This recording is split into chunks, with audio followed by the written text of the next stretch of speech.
Good evening, everybody. This is Unprecedented TV, brought to you by Delivering Liberty.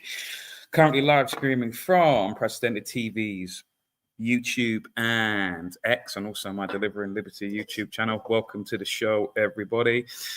I'm hoping, I'm not hoping, there will be, I'm going to manifest it, right? That Fiona Rose Diamond will join us in about 2:30 to talk about her upcoming protest that I believe that she is spearheading in London on Saturday.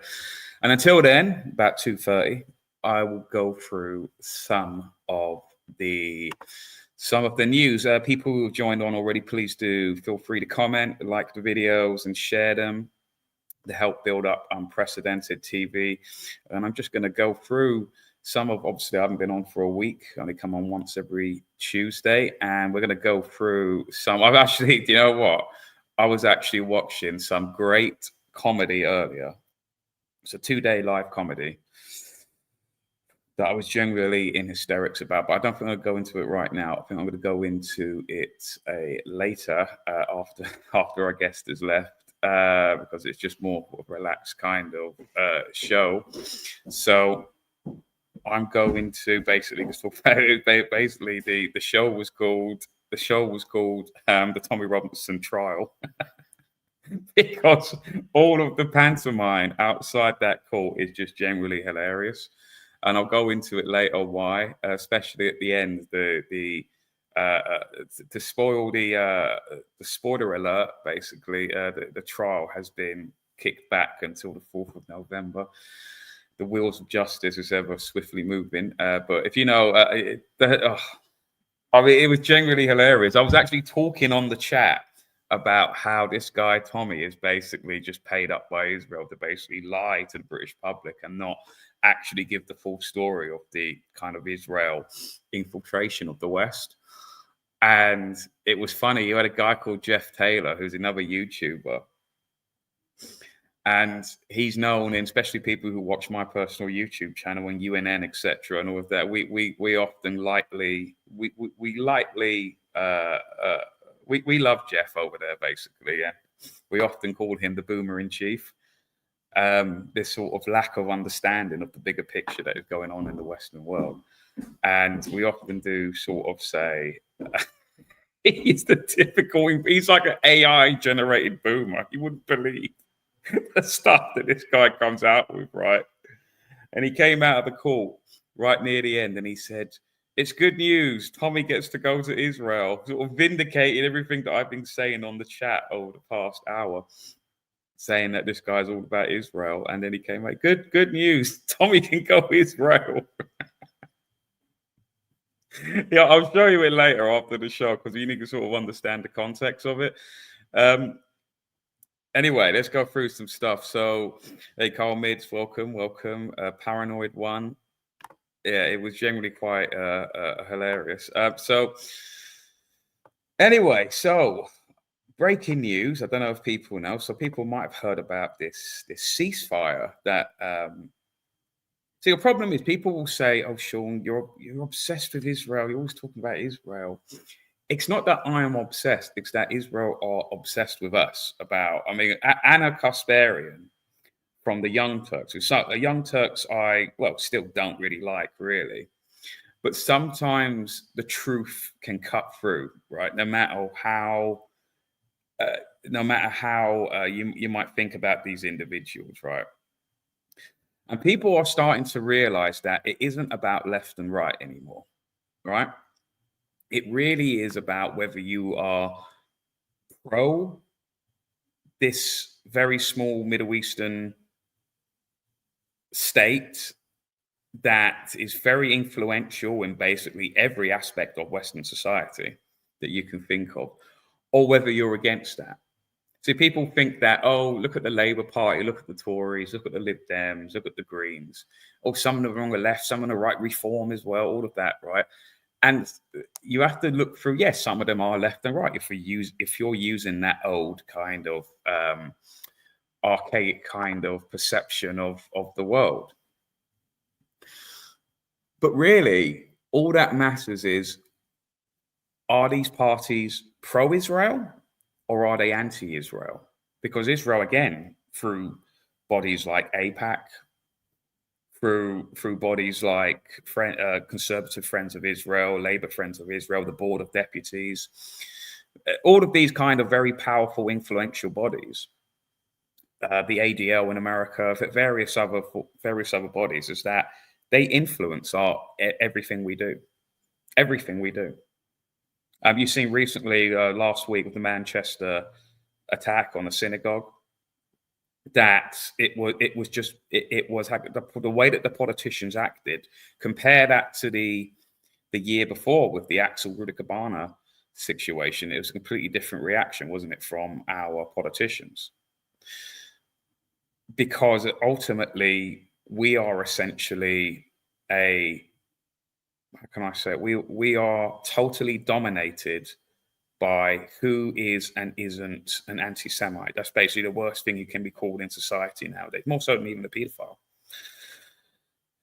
And basically, you now have to look on the guise of, are these parties pro-Israel or anti-Israel? And all of these parties in our parliament, whether it's in the Westminster Parliament, whether it's in the Scottish, Welsh, Northern Irish, whatever it is that every single party in those parliaments are all pro-Israel.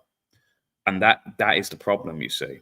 So we need to get out of this, of seeing it in a left or right fake dichotomy, and actually saying, look, we want our country, we want representatives in our parliament that represents the best interest for this country, not for this really far away land that's the size of Wales.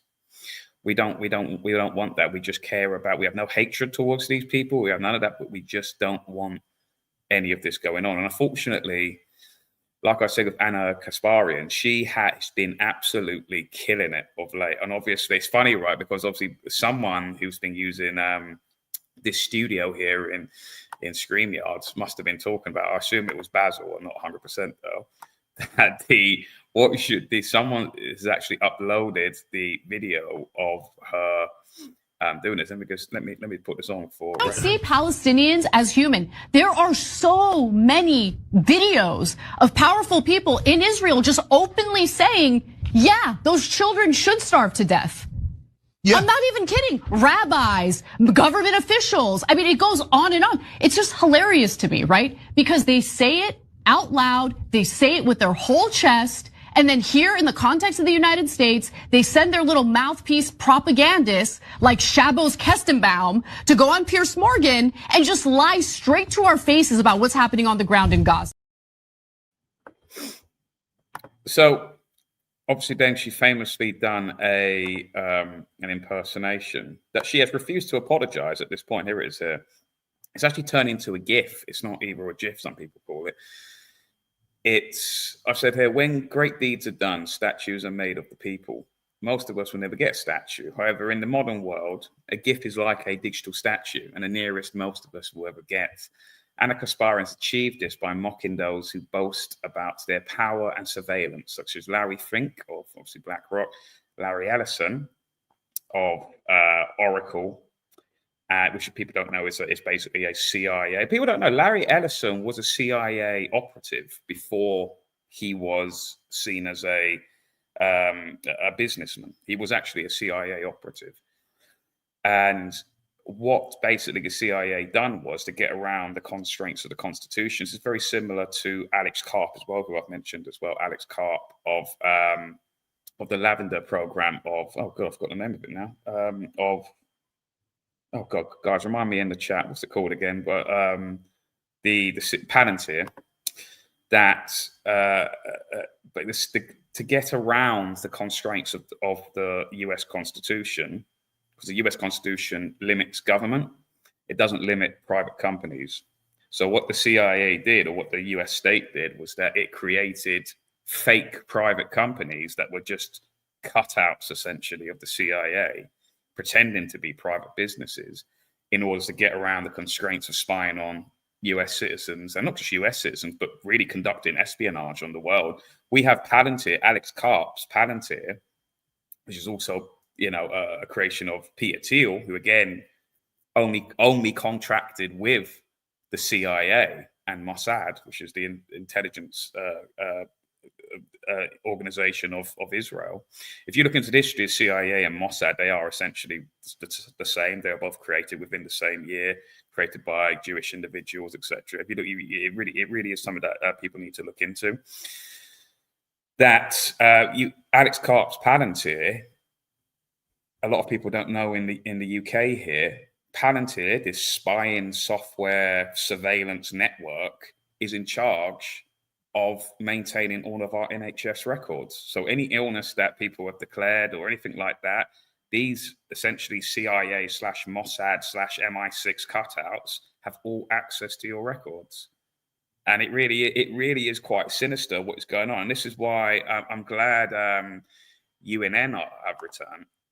David Clues, obviously I'm being a bit biased here because obviously I do work with UNN, Unity News Network, and David Clues, one of the main correspondent of UNN, made a great video that actually went quite viral, and I'll stick it on because he is better for explaining it than I am.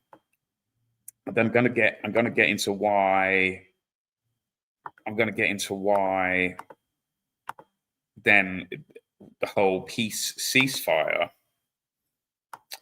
again is dominating our news. And apparently now, only 6 hours after the ceasefire has been made, where Trump's been, he was nominated, Benjamin Netanyahu, the prime minister of Israel, nominated Trump for a peace deal, etc. Sorry, for a Nobel Peace Prize, etc. After only 6 hours of that big halloo of that big news stuff going around the world, that even when I went into the pub earlier to do work, obviously, that it was pumping out on the BBC News and all that, peace deal, and all of this has been achieved. And then only 6 hours after the peace deal has been signed, apparently the IDF has killed 6 Palestinians, totally making the entire peace conference, everything, wasting of taxpayers' money, more wasting. Well, not even wasting, let's be honest, it's money laundering, really. All that money just disappears. Who knows where it goes, under the guise of something that is pretending to be happening. And then only a few hours after the peace deal was signed, it's being violated immediately by Israel, because Israel don't care, because they have control of all of these world leaders, through dare someone be called an anti-Semite. It's the worst thing in the world. And whilst this is all going on, it's all being distracted with pantomime nonsense like the comedy of the Tommy Robinson trial here in the UK. And no doubt there's sinister stuff going on in Parliament that we've all just been distracted. We don't even know about. Who knows?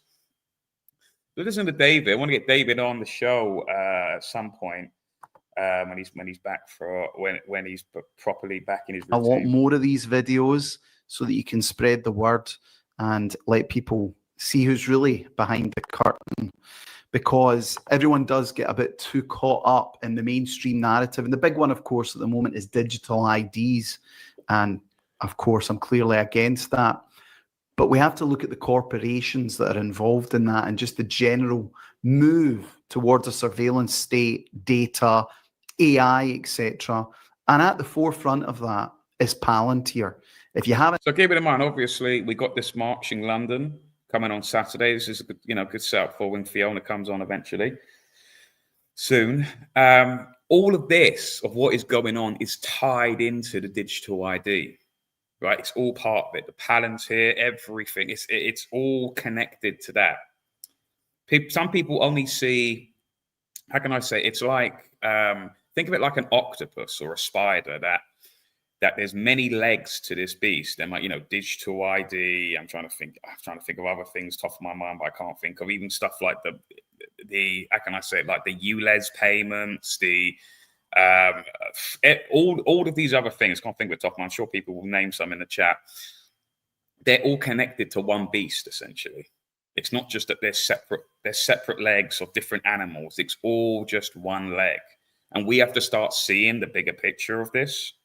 Heard of Palantir? Well, you're lucky. By the end of this video, you'll have wished you hadn't heard about Palantir. Palantir CEO Alex Karp, the man who said he's done no more than anyone else to stop the rise of the far right in Europe. Also started by Peter Thiel, tech billionaire. We'll look into a wee bit more. Completely linked with security services such as CIA, MI6, Mossad, etc. But how is this important in relation to the UK? Well, Keir Starmer visited with Palantir back in the spring, and he met with Alex Karp, and this is what happened there. Visited a leading tech company, part of his efforts to reinforce UK and US ties amid the Ukraine crisis. So this is because what makes this exquisite is the software that's in the back of this truck here. We don't want to give away the secrets here. That's why this version doesn't have the antennas. I'll stop asking questions. No. And there's two men in the back here who are doing the real-time prompt. And the real innovation is pushing a lot of this stuff you would really be able to do in the hand. And there's there's our old friend. Who's that? Who's that sticking their beak in there? Mr. Mandelson. Well, he's no longer there, is he? It was actually Peter Mandelson that set that meeting up, interestingly enough. Yeah, it really is. And the jamming stuff absolutely pushes forward. So anyway, why is that important just now?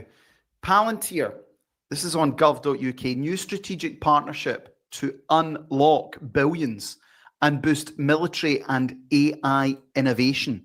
The UK will be at the leading edge of defence innovation as the government signs a new partnership with Palantir to unlock billions in investment and deliver change on the government's plan. Defence Secretary John Healey meeting Palantir CEO Alex Karp. New strategic partnership with Palantir.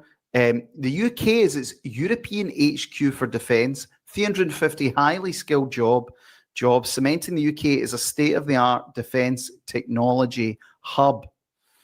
Some of these new capabilities will support development of what is known as the kill chain, whereby military planners use a wide range of information and data sources from open source and military platforms to provide military commanders with faster options for targeting and attacking an enemy target.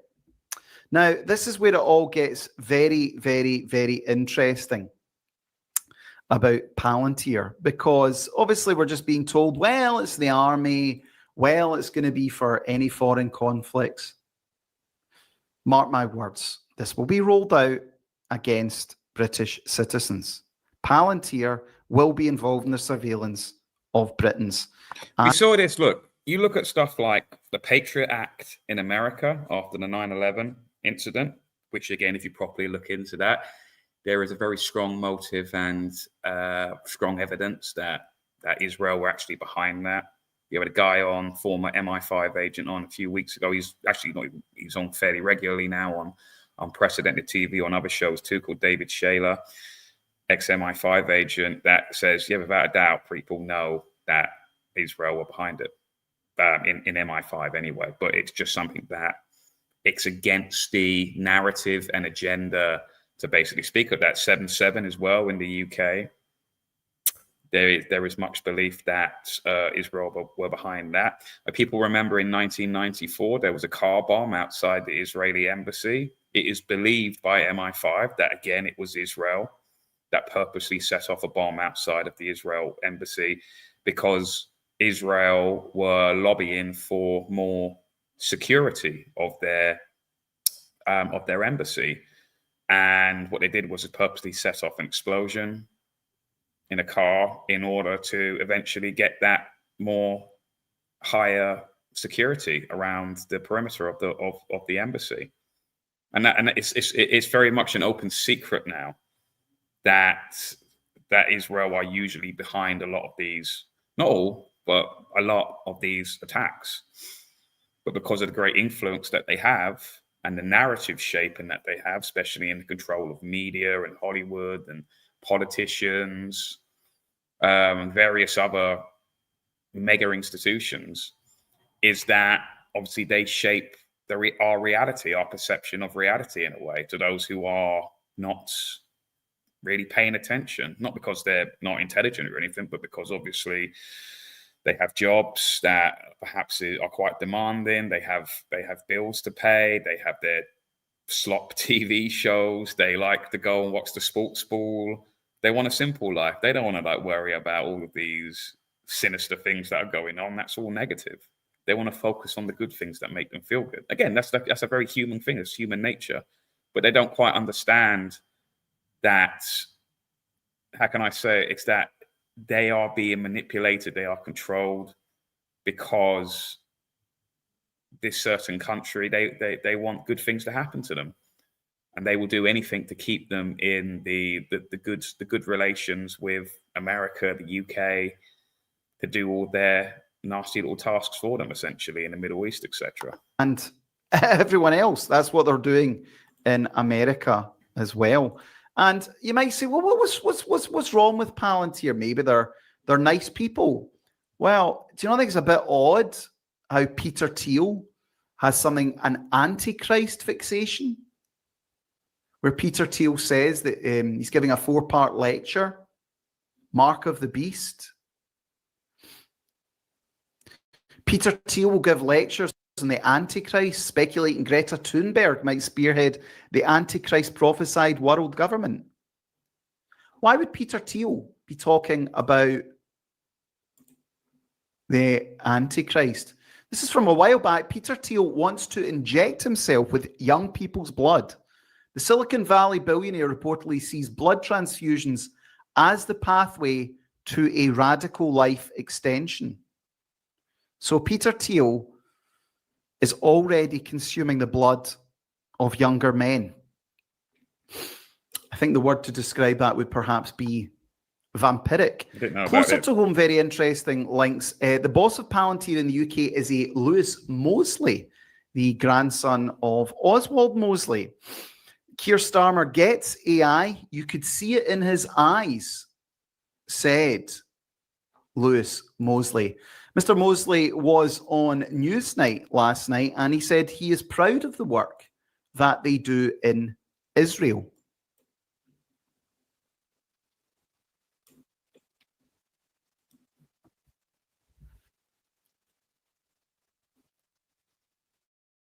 That is very strange about. I've never personally liked Oswald Mosley in his past. It's just not my cup of tea at all. I don't quite like it. It's a bit, yeah, just not my cup of tea. I've always been quite suspicious of Mosley. I know a lot of people go, actually, he's actually misunderstood, and I'm like, no, I just think he's a bit of a bell end personally. But anyway, let's go on with this. DF to help the country's war effort. They use your software. How do you reconcile the fact that you sell them your software, and their war effort has killed around 66,000 people, including almost 20,000 children in Gaza? So we provide our software to Western-aligned governments that are democratically elected to pursue the policies. Western governments, democratically elected, yeah, because it's such a fair and open process, isn't it? That they have been given a mandate to do. We're proud of the work we do in Israel. We are, but I would just want to add that some of the things that you will have read on in the country's war effort. Things you'll have read online, and specifically like that we're supporting their targeting efforts, are false. So I can tell you that's factually incorrect. But right, well, see, this is what my concern is that Lavender, which is the AI killing system developed by Palantir, is going to be rolled out here in the UK as well. And they'll have drones flying over the head. And keeping in mind, like I said earlier, that Palantir already manages all of our NHS records. A lot of people aren't too familiar with that. So this rollout of this digital ID, which I see my guest is in the waiting room, I had a shortly after this, is that this is the groundwork, the framework has already been put in for years. It's the slow creep. It's like the typical boiling frog analogy, where obviously if you were to put a frog into a boiling water, it would immediately jump out because of the shock of the sudden change of temperature in its body. But obviously, if you put that frog into a beacon of some sort or a tank or whatever, and slowly bit by bit, just slowly turn up the temperature of that water, its body would kind of adapt to the heat change. But eventually the frog would just die because of the heat that would sustain it.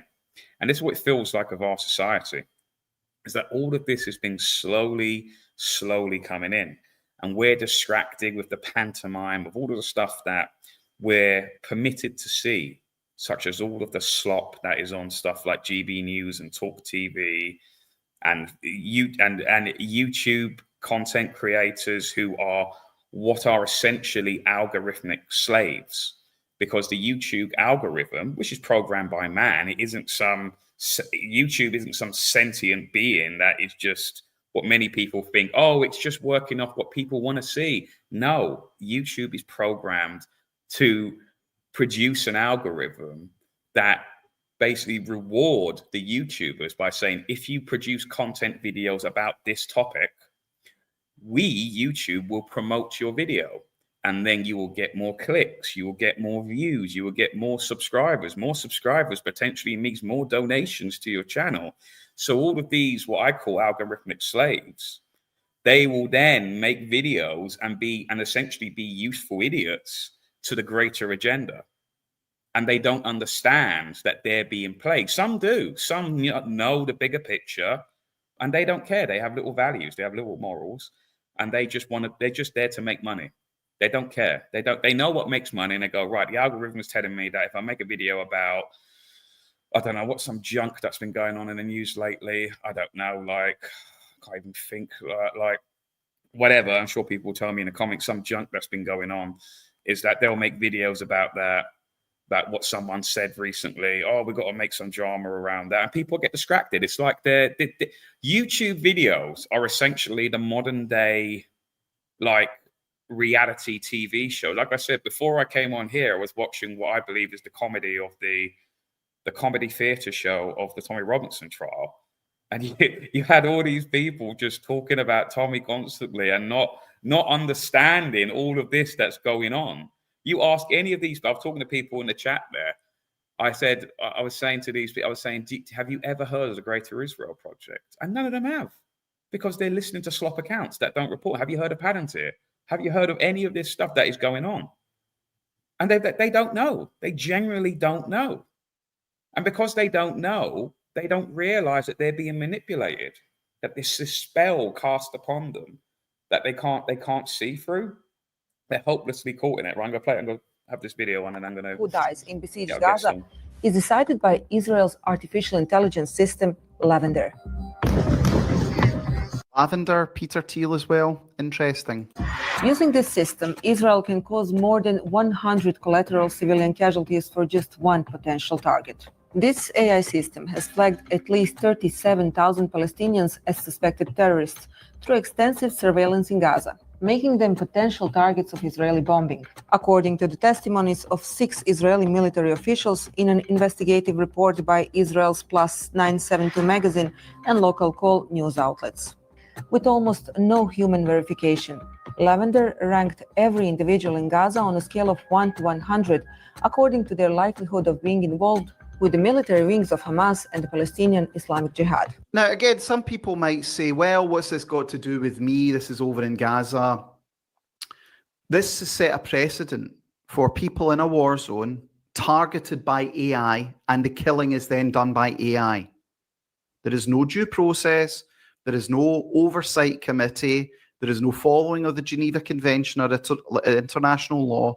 AI decides who lives. AI decides who dies. We are now bringing Palantir and their AI into the heart of this country. And I think that's cause for concern.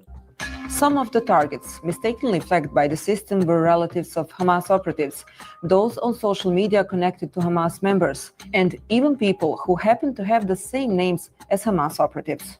It was developed by the Israeli military's Elite Intelligence Division, Unit 8200, and the only human check for the system is to confirm that the targets are male. Despite the Israeli military's assessment that some of the individuals identified by the AI could not be linked to Palestinian resistance groups, its kill list was considered final.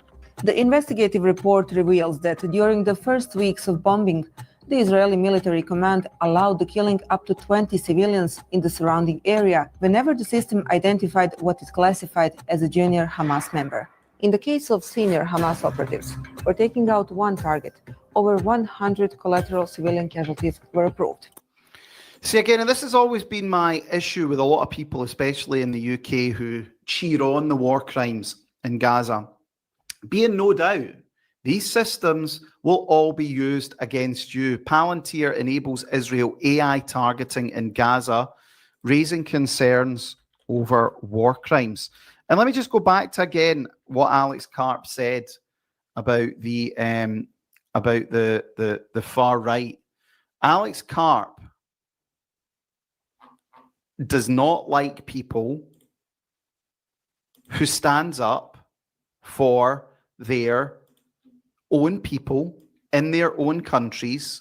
They do not want you to be able to do that. Let me just play this clip here as well. PG, which single-handedly stopped the rise of the far right in Europe. We built Foundry, which was used to distribute the COVID vaccine and saved millions of lives globally. We built what we call Thanks for that. Thanks, Alex. And they're category-defining products. So when you deliver these products to the market, just honestly, people say this isn't going to exist, this isn't valuable, but then it changes the market. And then the market is the Palantir market. Now, that doesn't mean everyone in the world is going to buy our product, but it means most of the sensible people in the world are going to buy from the category we defined. Okay. Remember these names: Alex Karp, Peter Thiel, Lewis Mosley, Palantir. If you see them involved, see them doing anything, I guarantee you it's not going to be good. Guys, I hope you've enjoyed this video. If you haven't already, please like and subscribe. So anyway, I thought that was great, but that went quite viral when it was released. So again, that is a big thing. If people aren't talking about that, this is all links to the digital ID that is becoming a really, really big topic of late, obviously. And luckily, I've got a guest on now who I'm going to add to the stage. And obviously, well, but I'm just going to say, Fiona, welcome to the show. How are you? Oh, sorry, that was me. I turned your mic off in case you were caught speaking to some of your many fans, no doubt. Some of your many male fans, no doubt. But Fiona, welcome. Obviously, you probably heard some of that video that David Clues was discussing on UNN News about the Palantir, the surveillance network that's coming in. You this Saturday, you've arranged a protest to discuss the digital ID. Do you want to tell us all about that? Yeah. Well. Oh, I can hear myself. Oh, very loudly. Are you running the show? Are you watching this show on another window on your laptop or whatever you're watching on? Oh gosh. Have I got to get the boom? Have I got to get the boom? Hang on a minute. Where's the boomer alert meme? Boomer alert! Quickly, someone's having a boomer moment. Right. Okay. She's going to come back on shortly. What I'm going to do is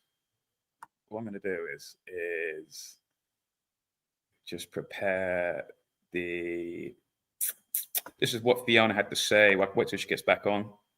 This is what Fiona had to say. Let me just put my sentence. Those in power can say, trust tyranny's new opening line.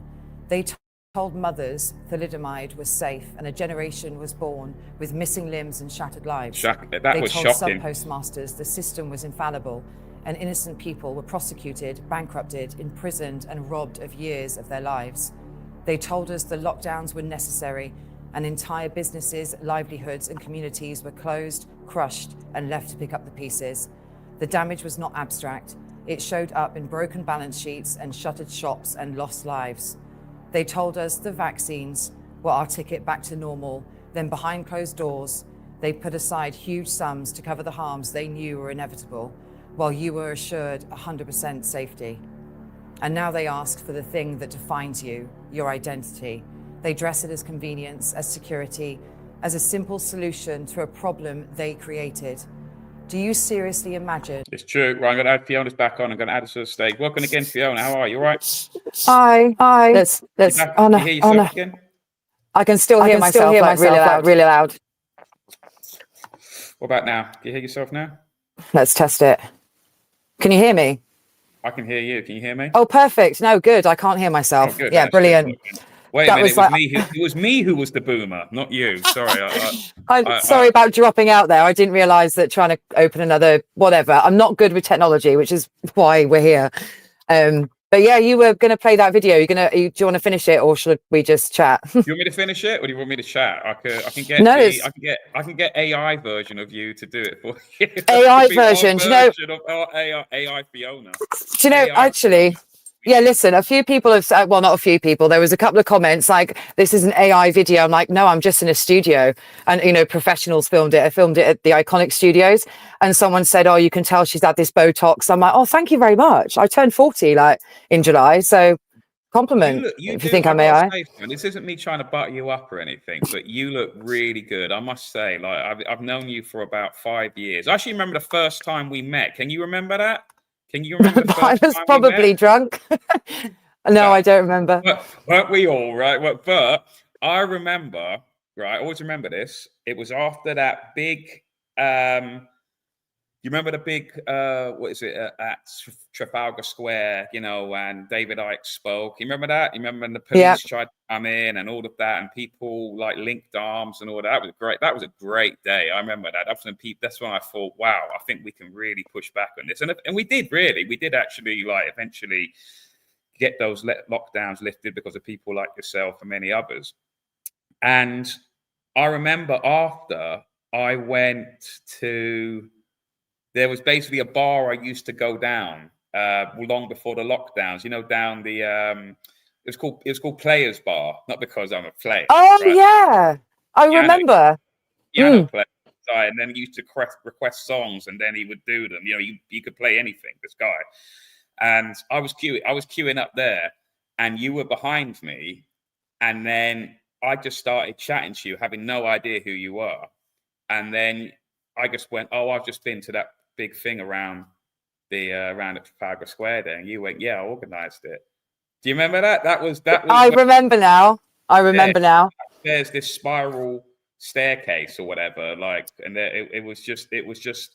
We had the whole floor to ourselves for some reason. I don't know why. I think it's just because people just didn't bother checking to see if there was room upstairs or whatever. I don't even know if we were meant to be even up there, but we did that, and that was the first time I met you. So that's how long ago it was. Oh, you remember that very well. I do remember now. And that first protest that was organised in Trafalgar Square, there was a group of about 20 people that most remain completely unknown, like these unsung heroes that got together, you know, sat in Piers Corbyn's office, and we actually did it. It was on the same day as a protest in Berlin. So it was called Unite for Freedom. And this German lady, Gerlinde, had come up with that name, Unite for Freedom. And it was just, all these amazing people came together, some of whom had been arrested, because I met Piers, obviously, in May of 2020, when we were both arrested in Hyde Park.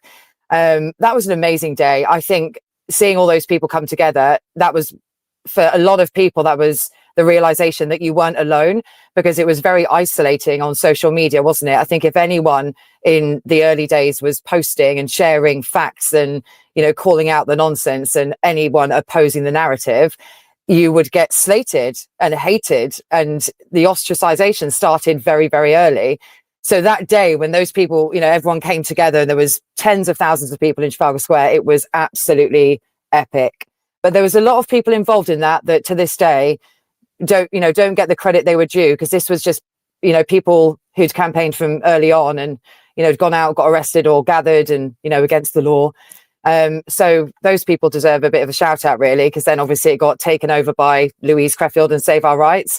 So they sort of carried it forward, and then all the people that had been involved in that were kind of, you know, sort of pushed to one side. And that's why I went and started organising my own, and eventually that turned into worldwide demonstration. So, yeah.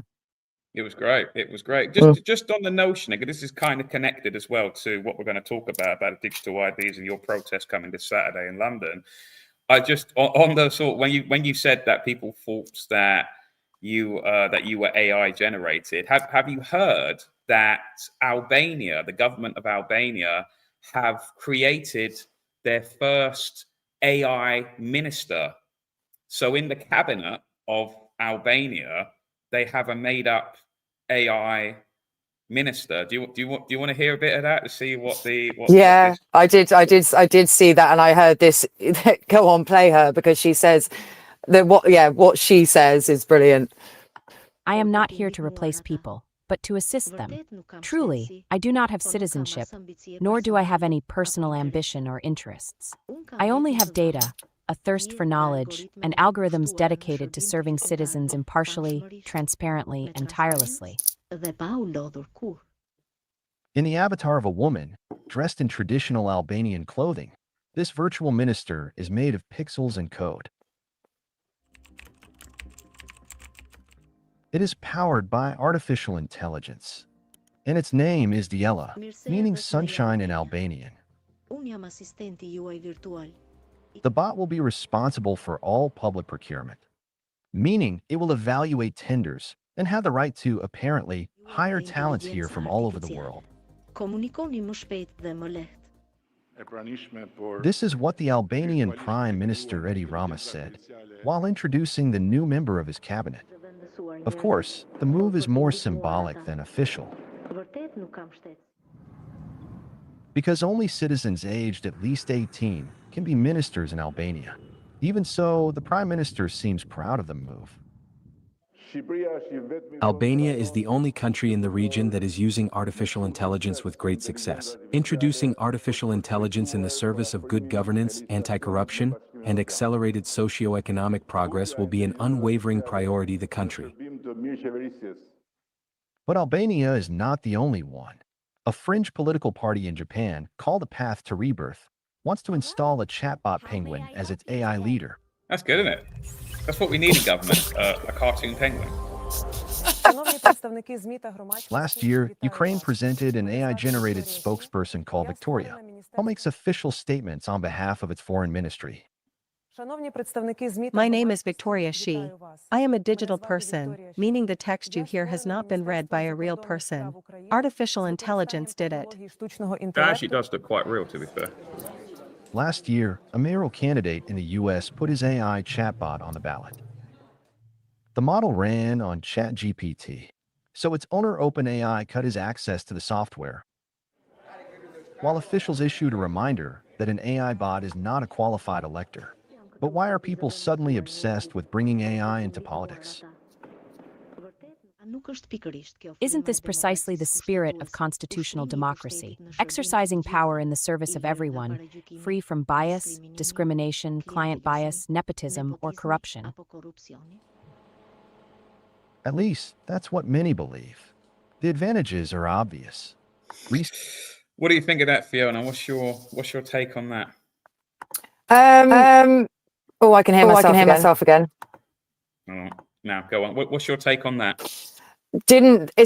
President or Prime Minister of Albania that said that he wouldn't be right. So he said he wouldn't be in his position or even in politics if it weren't for Tony Blair. So, I mean, he's said that. You can see, they're having conversations together, World Economic Forum, all tied together, obviously. But I think they're just more brazenly doing what we're facing right now. They've made an AI bot to tell them what they're going to do and whatnot. And I just think we're dealing with the same thing. We just don't have that yet here. I think it's insanity, isn't it? Yeah, I mean, you know what it reminded me of? You ever see the film Resident Evil, obviously based on the games, and they had an AI like interface called the Red Queen. I don't know if you ever watched it, and it was. I don't think I've seen that, but it basically went insane and killed every employee in Umbrella Corporation. Basically. Well, like iRobot with Will Smith, isn't it? Yeah, it's like that. Yeah. Exactly.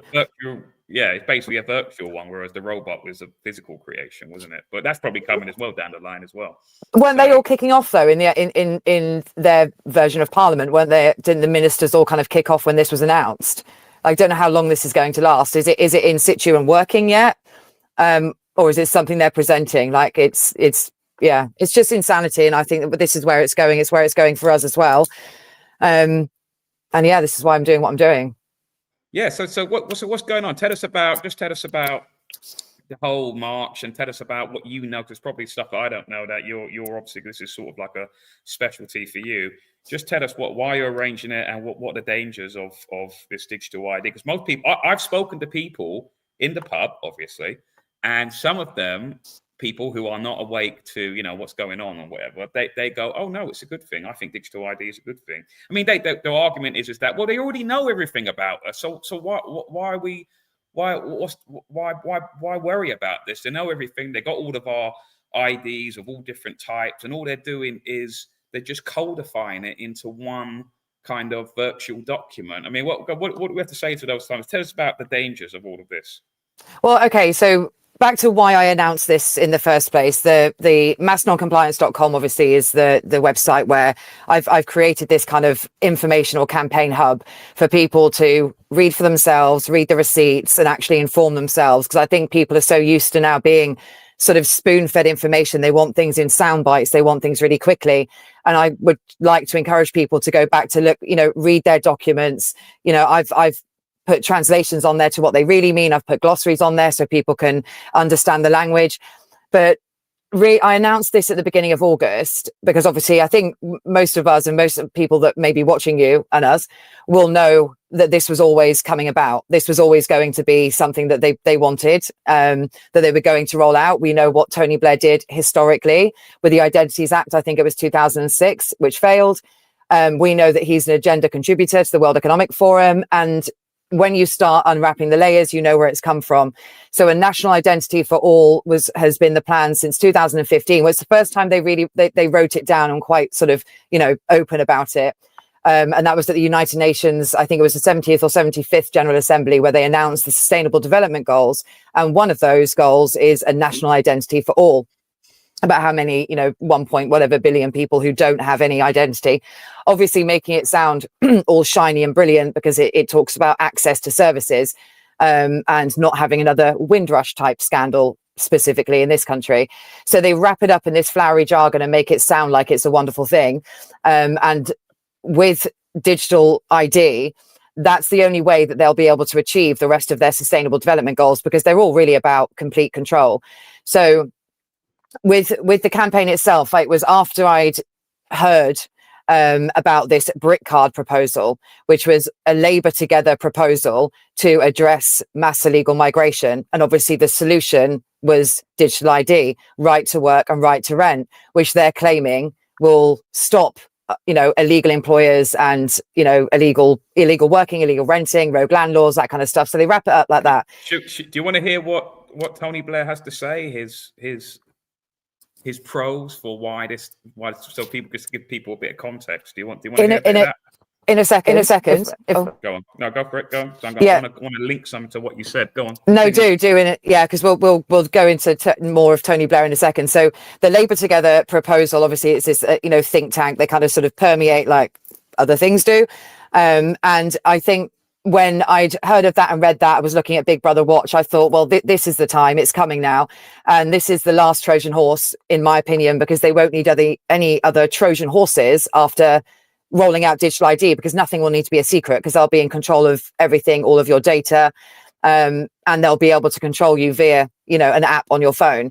But the brick card proposal is, we're not focused on the brick card. The brick card, the announcement from Keir Starmer, the brick card proposal itself is nonsense. It's not, a proposal where you had a group of, boardroom members sat together coming up with this idea to address illegal migration, because in Australia, it's about fraud. It's a different reason across the world to implement digital ID. So don't consider the brick card proposal as a real proposal. And also, if they scrap the brick card, it doesn't matter. People should not be celebrating if they're like, oh, okay, well, you don't like the idea. We've had a bit of public pushback. We'll scrap the brick card. That's got nothing to do with anything. And I think with Keir Starmer announcing what he's announced, I'm very skeptical about how brazen they've been with this idea and rolling out digital ID. It's incredible. I felt like, a month after I announced, or 6 weeks after I announced this protest, you got Keir Starmer making that announcement. It was like free promotion, but I'm very, very skeptical about it. And obviously Labour Together are supported by Tony Blair. Tony Blair's been trying to roll this out, and he's had donations from the likes of Oracle. Is it Ellison? And yeah. Yeah, so Tony Blair, obviously, he's still not scraping the bottom of the barrel. It's not just come from Tony Blair. Tony Blair is the globalist. He's a front man for the globalists. And he's obviously, you know, a agenda contributor at the World Economic Forum. And it goes even deeper than that.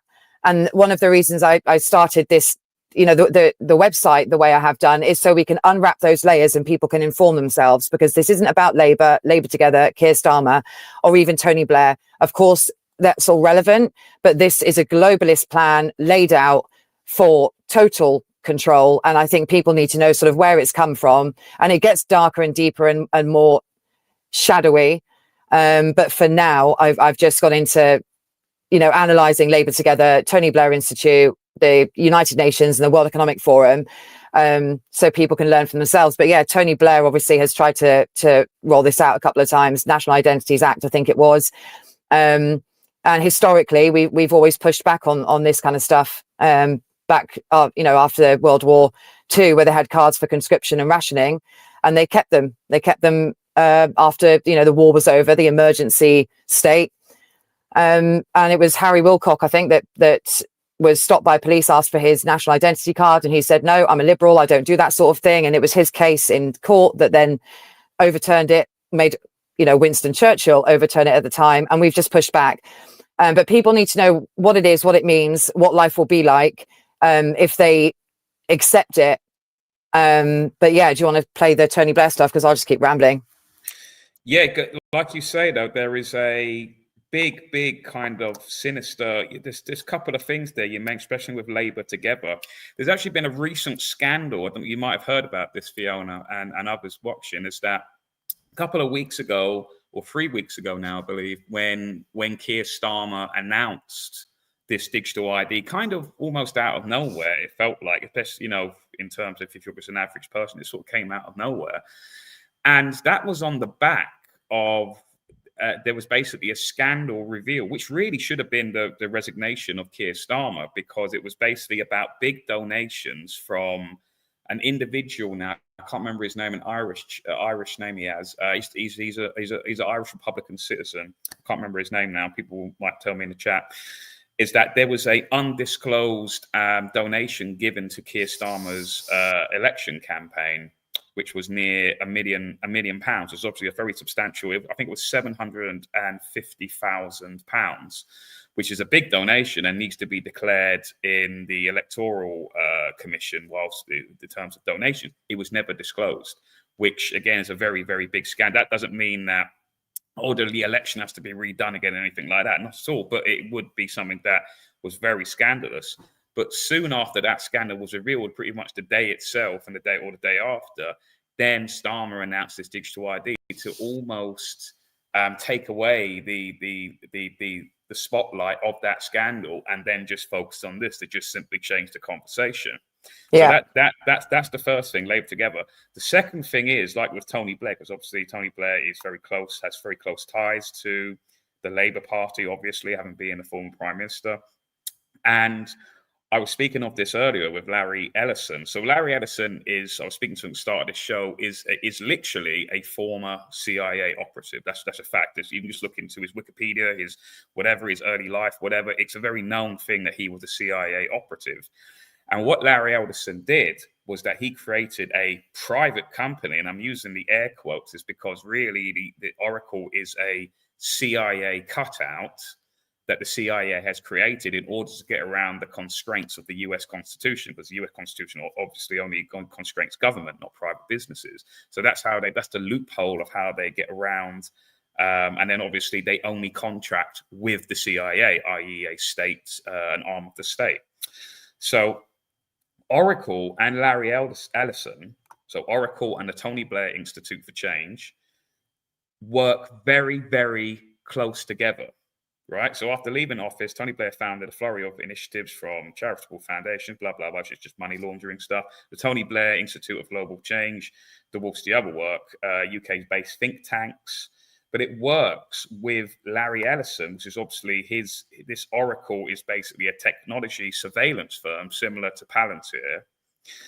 And I just saw something here with the UK. Where was it?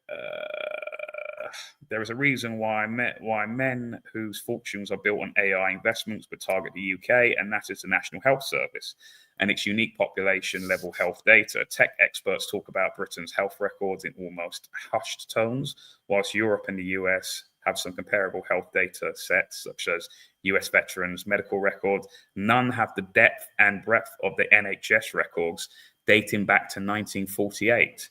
Its potential, which is quite funny, really, because 1984 was written in 1948.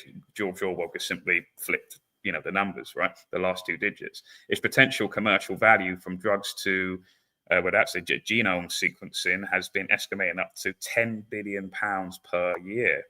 When Labour came into the power last July, it did so promising economic growth and at an end of the UK's productivity crisis. Just 5 days after Keir Starmer was elected, Blair told Tony Blair Institute's Future of Britain conference that AI was the game changer that they were looking for. Within months, Starmer was parroting Blair's language, and the TBI, Tony Blair Institute, was in the box seat of the government's AI policy pushing Oracle's interests and its founder word through. So there's been some controversy, obviously, with it seems as though I've heard discussions that basically in the board meetings of both the Tony Blair Institute for Global Claims, you basically have Oracle representatives in that same meeting. So it's the same, that they're one and the same. Tony Blair's Institute for Global Change and Oracle are essentially the same business model, essentially, and they're basically using this. So Tony Blair's Institute has been center of growing controversy with ties of Oracle and tech giant chaired by billionaire Larry Ellison.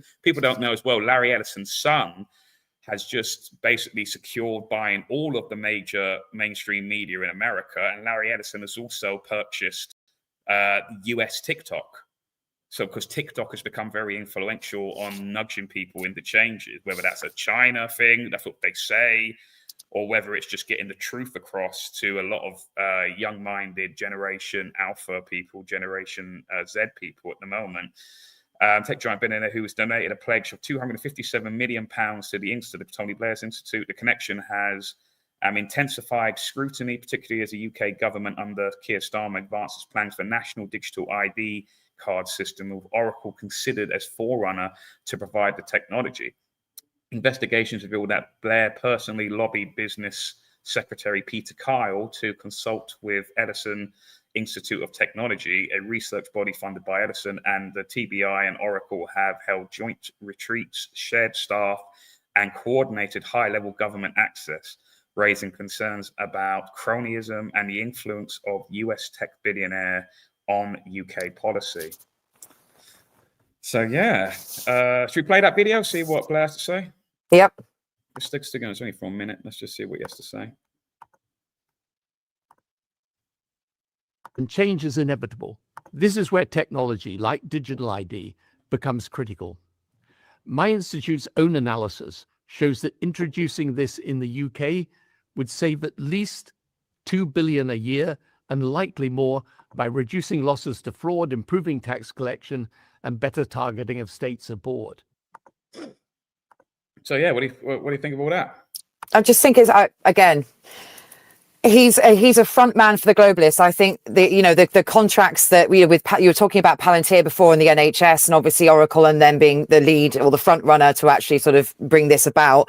And that obviously it all matters. Don't get me wrong, it all matters. But it's not. Tony Blair's not the guy that's come up with this idea. He's not leading it. He's got puppet masters as well. And it's just like our government and the MPs. So if we rewind a little bit back to the reason I'm starting this campaign or doing this campaign, and the protest itself on the 18th is just one day.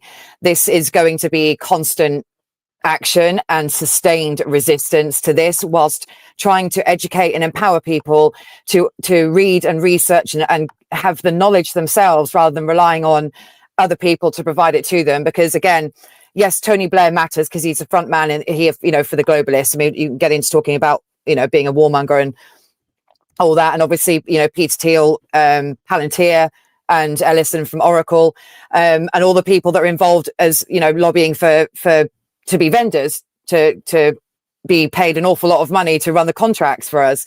But where we're fighting a globalist agenda, we're not, we obviously have to do what we can to raise awareness around who is actually in control of this. And I think that's what I'm trying to do, because being completely honest, I used to believe that it was possible for change from within Westminster, change from within the judiciary, which is why I started my law degree.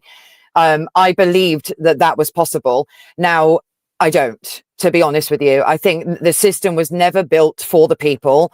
I think MPs and Starmer and whomever is in that building, every single one of them has strings attached to them. They're not that bright, to be honest. I think they're parroting narratives that are fed to them by organizations like Labour Together and Tony Blair, who are doing that on behalf of the globalists as well. So I'm not trying to lobby MPs or beg Keir Starmer to not do this. I think we need to be redirecting our sort of collective fist towards the globalists, hence the education and knowing where this is coming from and what the ultimate goal is, which is just total control. So we can talk about the contracts and who's doing what, and that has to be revealed and that has to be spoken about. And it becomes very complicated because I'm not, for example, I'm not great with technology. What I've had to sit there and read about some of these organizations. I mean, I'm Googling every other word because, I've had to learn, a lot that I've technologically made. I'm not literate with, I can't stand it. I've got this real aversion to technology. And I think that's why people don't look, because it kind of baffles them. But what I'm trying to focus on is obviously the surveillance state that we'll be walking into, the legislation that's already been put in place, the legislation where there's more to come.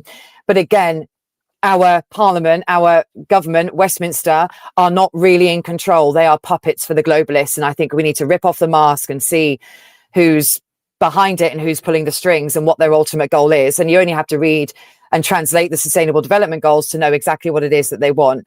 So that's the path that I've gone down, to try and get people to understand. And there we go, the website now. And to provide that information and to encourage people to read for themselves. And with the architects, I understand it goes much, much deeper and much darker. But this website and this campaign isn't built for people who are already, if you want to say, awake, or who claim to be awake. This hasn't been built for them. And this must be directed towards the masses and the fence sitters and the people who would say the things like you said earlier on. Oh, well, they know about everything about us already. Well, yeah, of course they do. They've gradually been making sure that this is possible. They've been getting us used to biometrics, Face ID, fingerprint for your phone, rolling them out at airports. I mean, they're across UK airports where you stand there, scan your passport, and you've got a camera in front of you that scans your face. They've been getting us used to this for a very long time. So I want people to really want to understand for themselves. If you want to know what the legislation is, go and read the legislation, or at least the translations that I've put alongside the legislation on the website.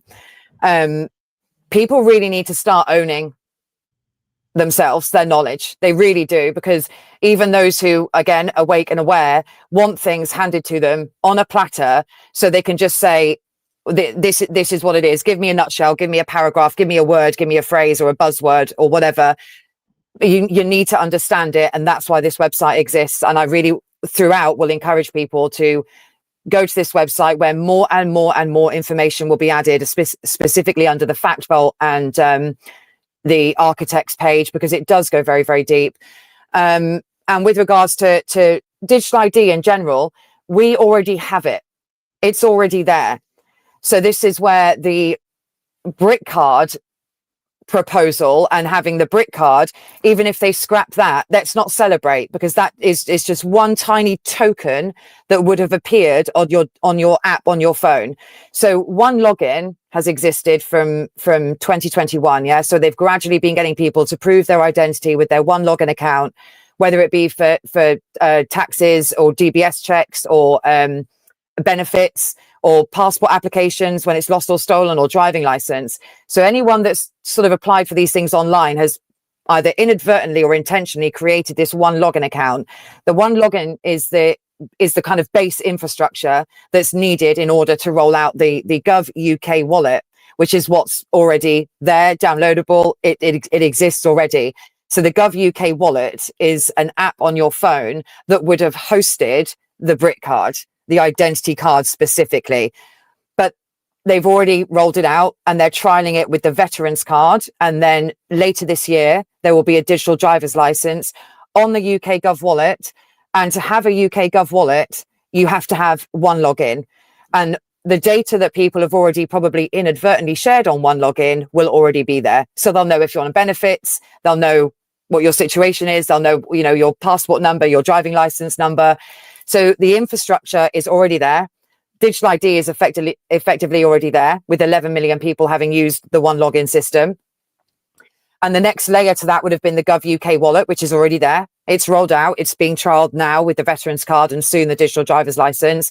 And the Brit card would have been another little token to add to that for the identity for right to work and right to rent checks. So with or without the Brit card, this is happening. So I don't want people focusing on the Brit card. They need to understand that it's probably potentially a red herring. And his and I heard Reform, Nigel Farage, he's brought out one of his policy promises. I think he released 6 months ago, was that he's going to bring in a Brit card. A lot of people think that Reform is the way out of this tyranny or authoritarianism, whatever you want to call it. Like there's a lot of people, even in the chat here, perhaps, that think that Farage is on our side, that he wants to introduce a Brit card. I mean, what do you think? Do you think Farage is our ticket out of this? What do you I don't think the answer is in any of these political parties at all. I think they're all, again, wings of the same bird or cheeks of the same arse, however you want to say it. I do not think the answer is with these politicians, because Nigel Farage has shown that he's completely bought anyway. He refuses to acknowledge the jab, for example, and the jab harms. He won't talk about that. There's lots of other things that he won't talk about. I don't trust any of the politicians, to be quite honest with you, because at one point or another, they've already been politicians. You know, you've got various different parties, which I think, again, if you believe in voting, I mean, I've never believed it's democratic at all. So the answer is not in politics. The answer is in the people. And that's why I want the people to, there's the leaflet there. I've just finished that leaflet and put that out available for PDF. And again, on there, you'll see that, you know, the reasons that we need to resist digital ID, a little explanation about what digital ID actually is. So people, I would encourage anyone watching this now, please go to the website and start reading some of this information for yourself. And that leaflet's a good sort of overview. So please go and independently research and look at the translations and the glossaries and understand their language, read about the Tony Blair Institute, the WEF, the UN, to know where this is coming from, because it's entirely globalist diktat, to the point where it does not matter who is in Westminster, because the only people that will be given or granted any power, being selected, not elected, are the parties that are supported by the globalists and are the individuals that are supported by the globalists. So I do not believe at all that the answer is in politics or politicians or any of these parties. And I'm sorry to say, like, I won't be voting for any of them. I don't think that voting is the way out. I think the only chance we have now is to demonstrate that we will not be complying, because as far as I'm concerned, silence and no protest whatsoever is compliance. They need to see that the people are standing up and saying no, and they need to see those people en masse in a proper protest. So I've decided I'm calling it a protest. I'm not calling it a rally, because I'm not doing anything. You know, it's changed and morphed over time. The government have shown that they do not give a shit. They have, the response to the petition being what it was, if anybody read it, was a giant FU to every single person that signed it and every single person in this across the UK. So they do not care, but they are not in power. They really aren't. They are following diktat from the globalists and lobbying MPs. And I do encourage people to sign petitions and to write to their MPs, because I believe it at least the public record is there showing that you're discontent and you will not comply with this. So it demonstrates the sentiment of the country. So I would say that people still do sign the petition, still do lobby your MP if you want to take the time to do it. and go to meet them at you know, their surgeries on Fridays that they have or in their constituencies across the country. Go and do that, put the pressure on them, but just know that they're not really making the decision here. They're not the ones that are really in power. If the globalists want to roll this out, which they do, which they're doing across the world, they will. If we don't push back and make it very politically and economically dangerous for them. We've seen what's happened in India. I don't want to get too much off track though, because it's about this protest. It's just one day in what's going to be a very long sustained campaign, because we need consistent pushback, consistent education, consistent empowerment. And I really want people to take that power back into their own hands and know that demonstrating your mass non-compliance is showing that we will not take it. We will not take it lying down. We will not comply. And as I say, silence is compliance. But the MPs and Starmer are not the authors of this. They are not the authors, and all the contracts and the potential vendors who will be. So we've got the Data Use and Access Act, yeah, and it is on the website. There is a translation there. There is receipts there, so people can go and look. But we've got that Data Use and Access Act that's passed through Parliament that basically dictates how our personal and non-personal data is shared, is used and stored and regulated. And it also brought about the trust framework, which is basically a canonical list, which they make it sound like this sacred list of trusted vendors. And that's where the contracts become relevant, because all of these different, it's like a code of conduct for anyone that might potentially be asking or using your digital ID. So when you're asked for it, there'll be certain organizations, both public and private, that will have a trust mark granted to them by the government, and your information will be shared across the board, and powers will only increase because the Act itself gives Parliament delegated powers. They can make changes to the Data Use and Access Act and the Trust Framework at any time without any parliamentary scrutiny whatsoever. The Secretary of State, the various Secretaries of State, but I think is it Liz Kendall that's for the Department of Science, Innovation and Technology, will be able to change not only the legislation, but the trust framework, and that dictates how your information is shared and stored and, regulated. So they'll be able to change legislation without any consultation, even with Parliament, let alone the public. That's called delegated powers that they have. And then there's even worse powers that they have on top of that. Their power is absolute. And the Act as it is at the moment is basically so open that a Secretary of State can change it at any time without any consultation. So they will add more powers. And those infographics there are from the UK Freedom Project. So there's lots of people that have contributed and that are talking about this UK Freedom Project.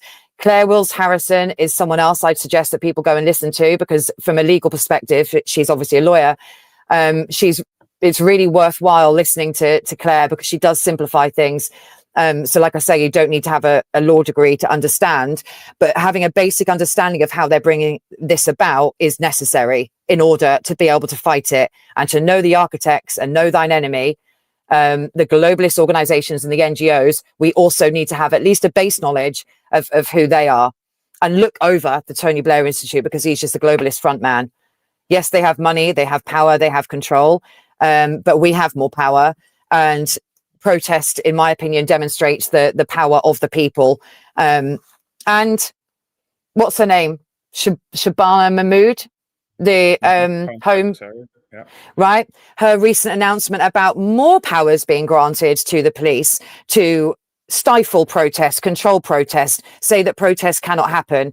If protest did not work, they would not be trying to criminalize it and make it impossible to have your voice heard. That's what they're doing. They've been doing it gradually. You've got the Public Order Act, Section 12 and 14, 1986, amended in 2023, and the Police Crimes Sentencing and Courts Act of 2022 or 23, I can't remember now. That again grants more powers to the police to control, to restrict, to tell, to tell a protest organizer and the people attending that you're causing so much annoyance that we're going to have to shut you down. They're trying to make protest completely illegal and impossible to have any real impact. And they wouldn't be doing that if it did not work. And I'm not, like I said, I'm not there in London to go outside Parliament and to make a, to disturb Parliament and whatever, because I know that they're not in control. They're not the puppet masters. They're not really in control, and they will do whatever the globalists tell them to do, because they have shown they do not care about the people. Because it's strange. I mean, we can talk about protests, because a lot of people that say, oh, protest doesn't work, and then they'll say in the same breath, we need to go to MPs' houses, we need to go out on weekdays, we need to do blah, blah, blah. But that's obviously a form of protest. So you're saying that protest doesn't work, but you want to go protest outside an MP's house and protest outside Parliament to make some noise. Sean, I think you know as well as anybody how many weekday protests I've organised over the last 5.5 years, and how many people have obviously called for it but not come because they can't, because they have to work, or whatever reason, they've got children, they're not in childcare, whatever it might be. Protests on weekdays are never as well attended on any scale as they are on Saturdays. But the point is, I'm not going to lobby the MPs. I'm not going to lobby to beg to change policy. So when people say about going outside MPs' houses, just I would watch what you're saying, because that is now effectively criminalized and would be considered a form of harassment, or even worse, terrorism. Yeah. So, yeah. But, the protest, it in general builds momentum. It does work. It has been proven to have affected change.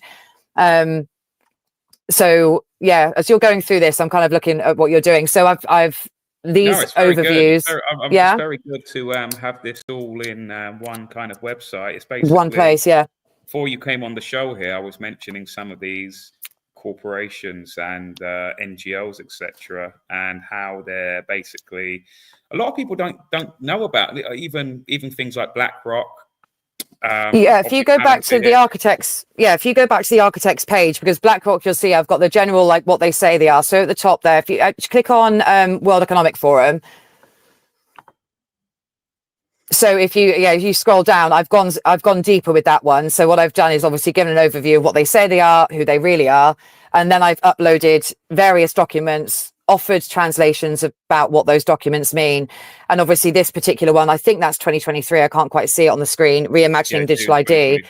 Yeah. So I go into saying, look, this is what this document says. So you don't have to read the whole document, but I've made the document available for you to read, whilst offering a translation with receipts and what it says. And one of the biggest, the red flags in that document, actually one of their weaknesses is about informed consent. They are genuinely concerned that with digital ID, they can never achieve meaningful informed consent. And obviously, where have we had that before?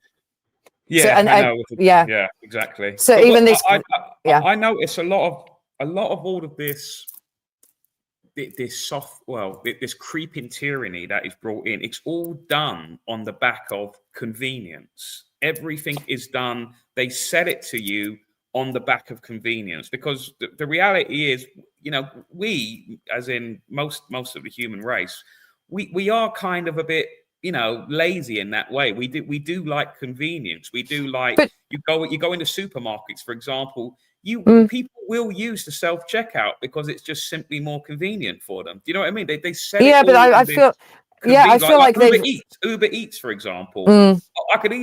People could just easily walk down to the fish and chip shop or the Chinese takeaway, wherever it is, and they can go and do it. But they go, but I can get a bloke to, and that's even sinister in itself, because basically it's this new slave class that we've essentially created, where which again is funding the mass migration as well. And we're getting people to bring the food to us because it's convenient. It's all based on convenience. Because they've created this society. I mean, it's like letter writing. I used to, when I was a kid, I used to write letters to people, and then, this is even when mobile phones did exist. I would. I'm a very good writer. So I used to write to my best friend when I moved from Wiltshire, Warminster, down to Devon. My best mate, Jazz. We used to exchange letters, and on the back of the letter, I'd write a little note for the postman, some like funny joke to the postman.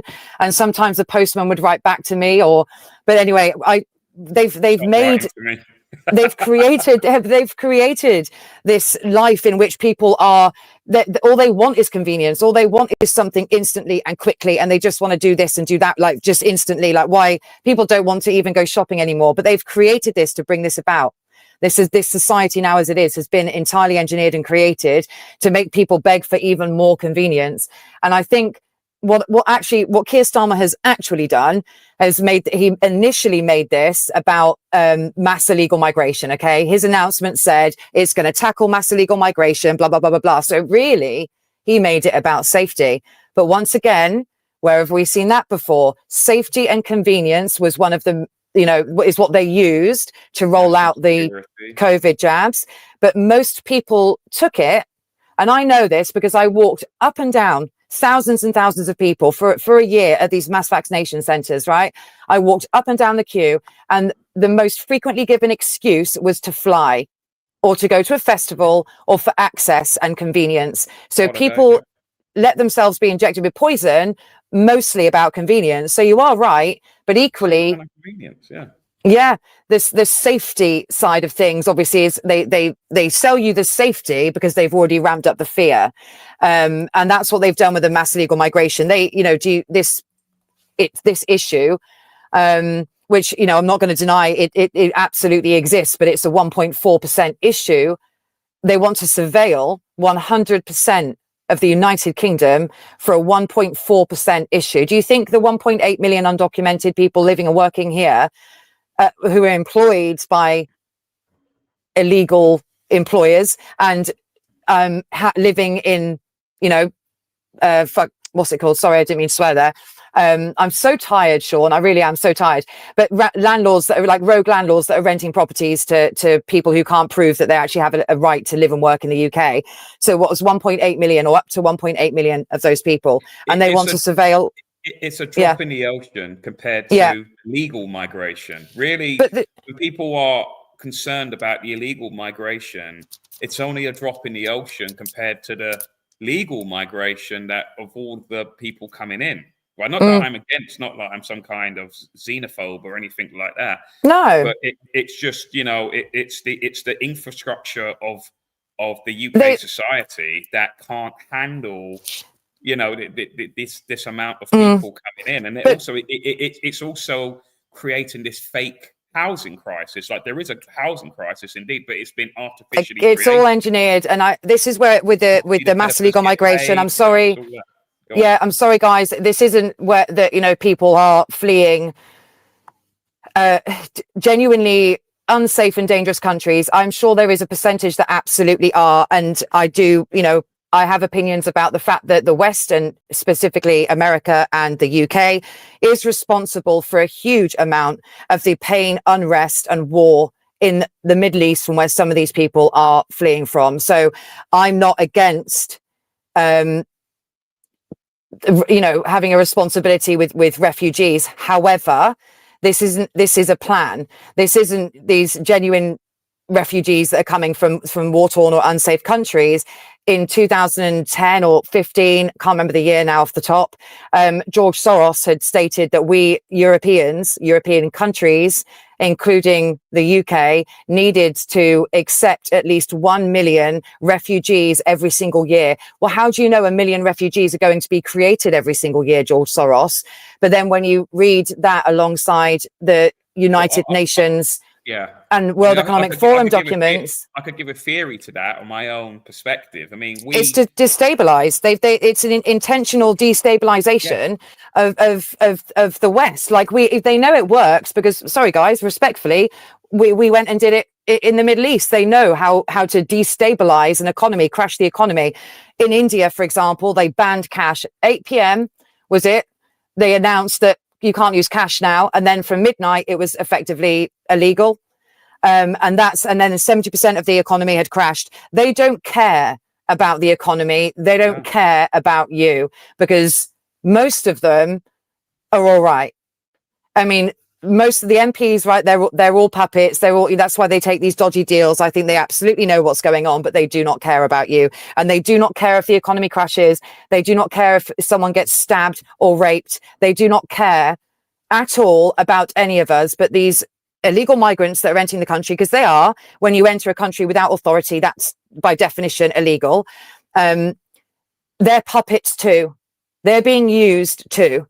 So they're being used to obviously create this, destabilization of society effectively, and make people fear for their safety. That's why the government doesn't care that these things are happening, and they're not stopping them, because they want this unrest, they want the stabbings and everything that comes with it. Because it instills that fear in people. But every single one of us, humanity is what matters here. Every single one of us is a puppet. It doesn't matter how you vote or who you pray to, what color your skin is. Every single one of us is a puppet here. And we need to just cut those strings and demonstrate that we, the people, have more power than the people in power, because they're not really in power. They're just following globalist diktat.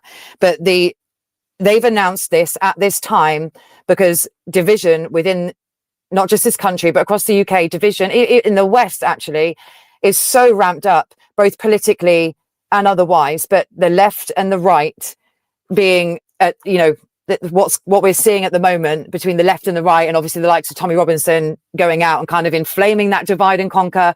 That's exactly what they're doing. That's what it's there for. And then they've announced this at this time because the UK is so divided that they believe that we cannot possibly unite on this issue, and we need to set aside and completely discard, actually permanently, I think, completely discard the labels that we have been given, completely stop using the words, and stop, if your knee jerk is to attach a label to somebody and call a lefty a snowflake, or call a right-wing person far right racist.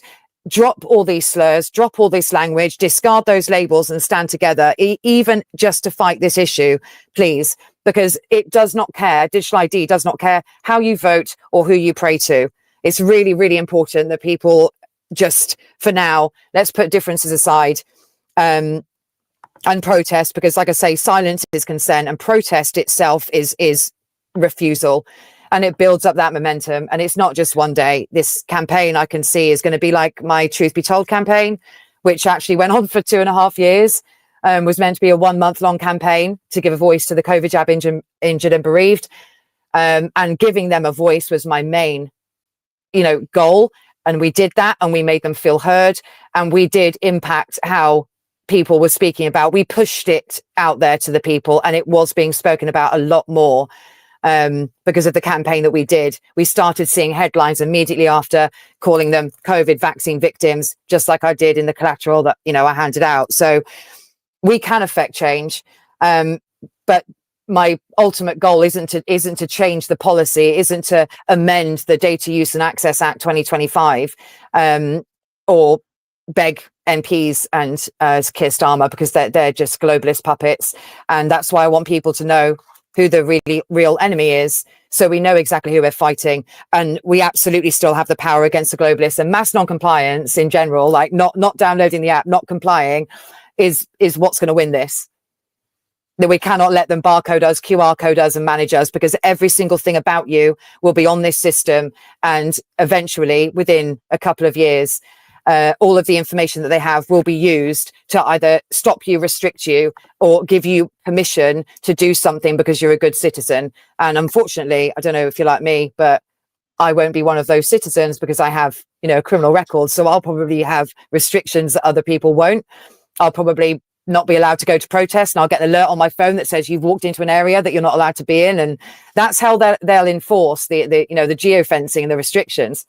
They will make life incredibly difficult for people if we don't act now, and if we don't say now that we are not going to comply.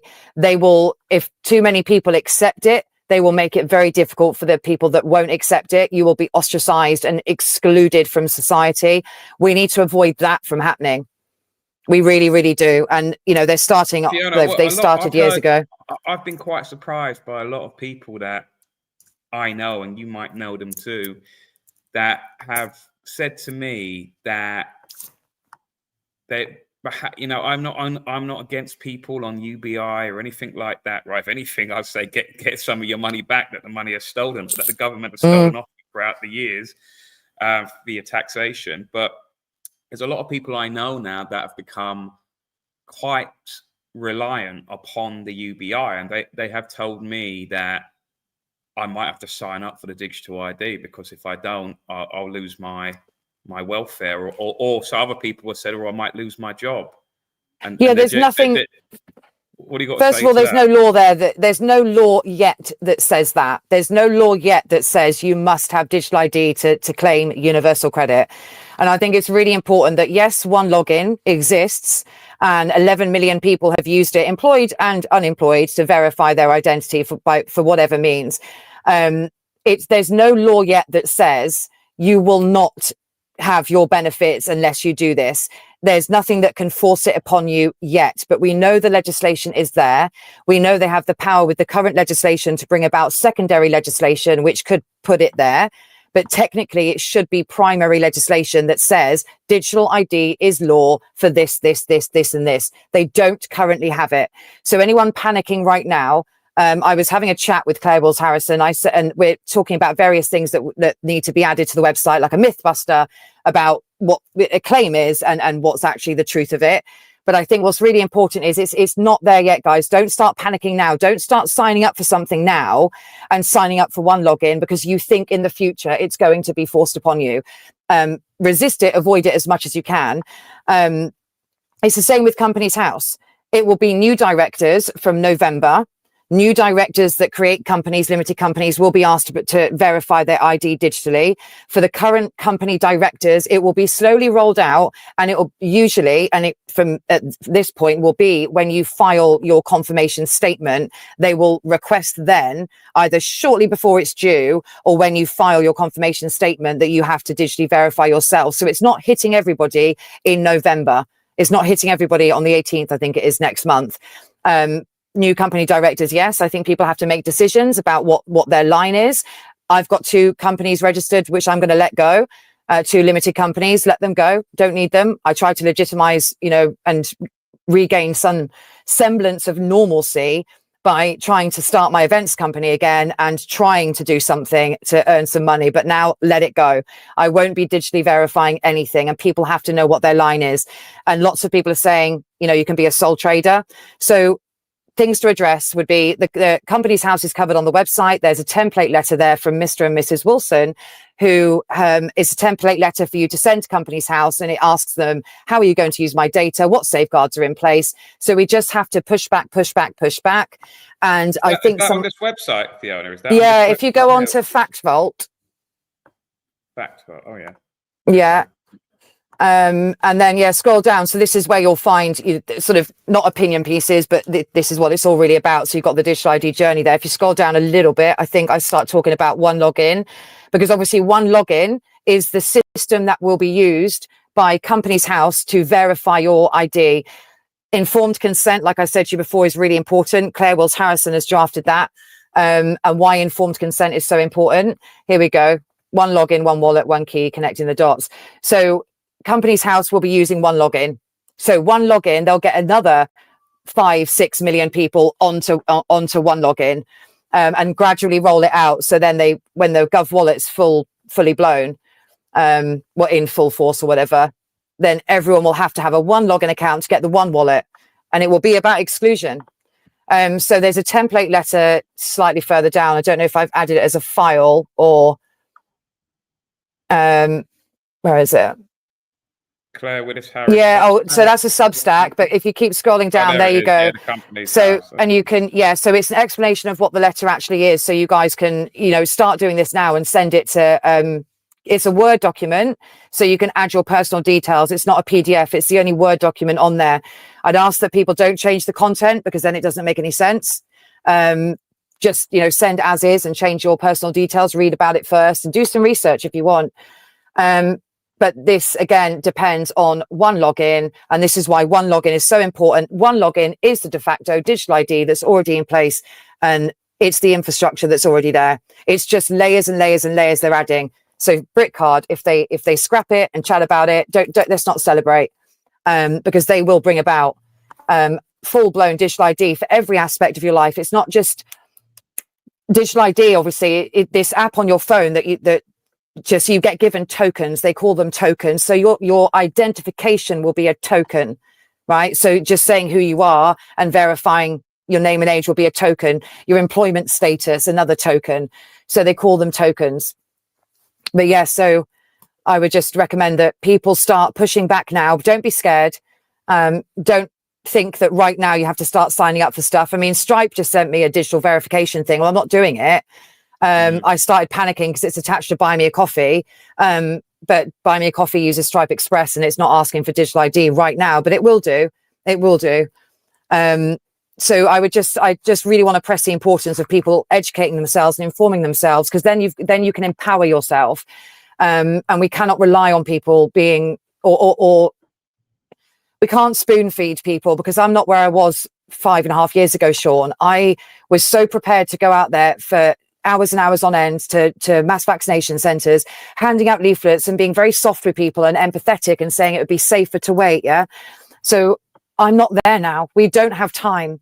We haven't got time to try to kindly sort of, softly catchy monkey approach people and say it would be safe if you didn't comply just now. No, don't comply, because your life will be completely ruined. I've got no patience with it. And when people ask me questions, I will direct them to the website, give them a leaflet and then say, you need to read this, this and this. If that's what, you need to know about, inform yourself, know thine enemy, and know as well, again, with protests, I think I've written on there about repression is a confession of influence. Protest works. That's why they're trying to stop it. And anyone that's not organized a protest and isn't aware of the legislation and the laws and the new police powers, you cannot complain and say protest doesn't work.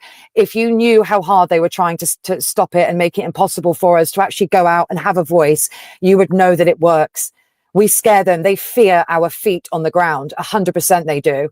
So I would like to see as many numbers as, many people as possible out on Saturday. Those anti-lockdown marches, I often say it, the establishment, whatever the agenda, producers, whatever you want to call them, they were genuinely scared of those protests. They were. The fact that the mainstream media were not reporting on it. Well, they did. The thing is, they did. They did for a while. They did for a good year, but they were discrediting us, mocking us, calling us granny killers and whatnot. So they did report on it for a while. I've got some newspapers under my bed of double page spreads and front pages about our activity, and a front page spread from the Independent that was about me in January of 2022 that said anti-vaxxer willing to die for her cause. And that was ahead of the NHS mandate mass non-compliance rally that I organised, that was later branded the NHS 100K rally. I gave them a platform and, asked them what to do and said, got to throw the uniforms over number 10. I organised that rally and that worked. Within 10 days, the NHS mandates were scrapped because we showed that the people would not accept it. There's 88,000, currently 88,000 unjabbed NHS workers within the NHS, clinical staff. I'm talking about paramedics, nurses, doctors, right? And it's the same thing with the vaccine passports in November of 2021. We campaigned about that for a good 9 months. And then we did a protest. And again, within days, they had said, right, we're not going to do this. It's like it was too risky for them to do at the time. Public protest and pushback works. And they were both on Saturdays. So they're two tangible wins. But I think the biggest point about those protests is, first of all, we were the first country to stand up. We were the first. Everybody was watching the world. We inspired the whole world. I have worked with international organizers from like 40 odd countries, and every single one of them says the same thing. They were watching us and watching London, and we inspired them. And even Australia, because it didn't hit them until a bit later, right? The restrictions came in for them quite late. And they were like, oh, there's nothing going on here. It did. And we warned them. And the whole world was watching, like they're watching us now, because there's no other pushback like the pushback in the UK. We start the ball rolling and people watch us and they feel inspired and they go and start campaigns and protesting themselves from all over the world. So it does work, Sean. And I've obviously... Yeah. Reading a comment here from X. Internal documents show the government was surprised more people didn't protest and rebel against COVID. I think that was at the beginning. I remember that being at the beginning. They were shocked. Remember the nudge unit, the behavioral. Yeah, but what document is what document? So what internal document is that the SAGE behavioral science? Because we know they don't tell the truth. Yeah. It took them 9 months or so to release the SAGE behavioral science unit, social conditioning documents, and how they were going to put fear into people to make them comply with the rules. But we pushed back like more than any country, I think, that pushed back at all. We started sooner. We were relentless. We kept going for 2 years, and he didn't grant us Freedom Day in July of 2020, or was it July 2021? He didn't grant us that Freedom Day in July 2021 because it's all right, most people have been jabbed now. No, we pushed back, and we kept pushing back, and we kept being present on the streets in hundreds of thousands. It went over 1 million in June of 2021. So that's a bit coincidental, isn't it, that in July he decided to announce Freedom Day. And no one knows, no one can say specifically protest doesn't work, because you have no idea where we would be and how dark it would be for us right now if we didn't do what we did. And the freedom movement was built on protests completely. And there would be no freedom movement were it not for protest, because that's where it starts. And then people build community and go off and do their own things. So I'm very passionate about it. I would hope that many people do come out. I'd love hundreds of thousands of people to come on Saturday. But another notable thing is the silence from the likes of GB News, who pushed the Great British National Strike, right, zealously, who have pushed the Unite the Kingdom, but they're staying completely silent despite spamming their feed constantly with digital ID content and little pieces to camera.